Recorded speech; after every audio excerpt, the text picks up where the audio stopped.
Muchas gracias, queridos hermanos, por estar atentos a su programa El Evangelio a tu alcance.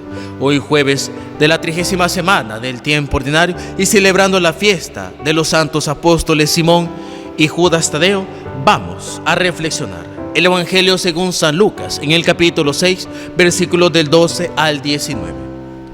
Por aquellos días, Jesús se retiró al monte a orar y se pasó la noche en oración con Dios. Cuando se hizo de día, llamó a sus discípulos. Eligió a 12 de entre ellos y les dio el nombre de apóstoles. Eran Simón, a quien llamó Pedro, y su hermano Andrés, Santiago y Juan, Felipe y Bartolomé, Mateo y Tomás, Santiago el hijo de Alfeo y Simón llamado el fanático, Judas el hijo de Santiago y Judas Iscariote, que fue el traidor. Al bajar del monte con sus discípulos y sus apóstoles, se detuvo en un llano. Allí se encontraba mucha gente que había venido tanto de Judea y Jerusalén como de la costa de Tiro y Sidón. Habían venido a oírlo y a que los curara de sus enfermedades, y los que eran atormentados por espíritus inmundos quedaban curados.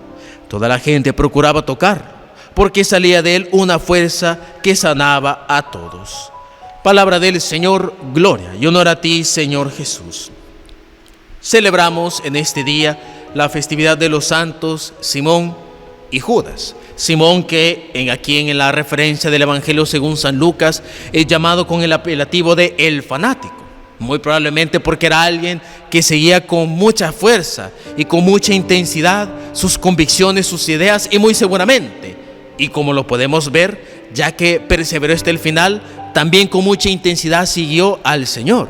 Y también tenemos a Judas, que aquí lo refiere como el hijo de Santiago, pero que comúnmente llamamos Judas Tadeo. Estos apóstoles fueron escogidos por el Señor para estar con Él. Y algo que llama mucho la atención y que en pocas ocasiones nosotros nos fijamos es que antes de la elección de los discípulos, Jesús ora.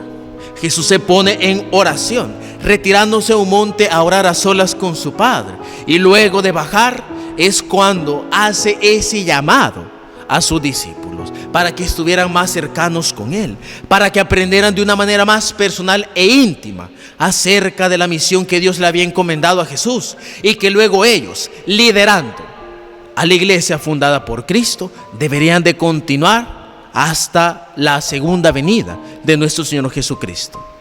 Y esto es lo llamativo, la oración. Esto nos quiere decir algo importante. No solo que Jesús para momentos importantes de su vida nos ha enseñado a orar, sino que también la elección de los discípulos no ha sido algo arbitrario, no ha sido algo sacado de la nada, sino que nació de ese encuentro de Jesús con su Padre, de oración. Es decir, ellos fueron escogidos por la voluntad de Dios. No fue simplemente un tin marín o un lanzar dados para escoger a los discípulos, sino que ellos fueron escogidos personalmente y directamente por la voluntad de Dios. ¿Esto qué tiene que ver con nosotros?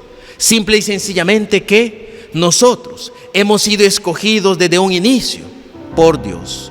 Nuestra elección y el ser amados por Dios no es una elección arbitraria, no es una elección hecha al azar o tirando dados, sino que el Señor nos ha escogido, nos ha amado personalmente, y por eso nuestro compromiso ante Él es más especial, porque nace precisamente de esa elección personal que el Señor me ha hecho.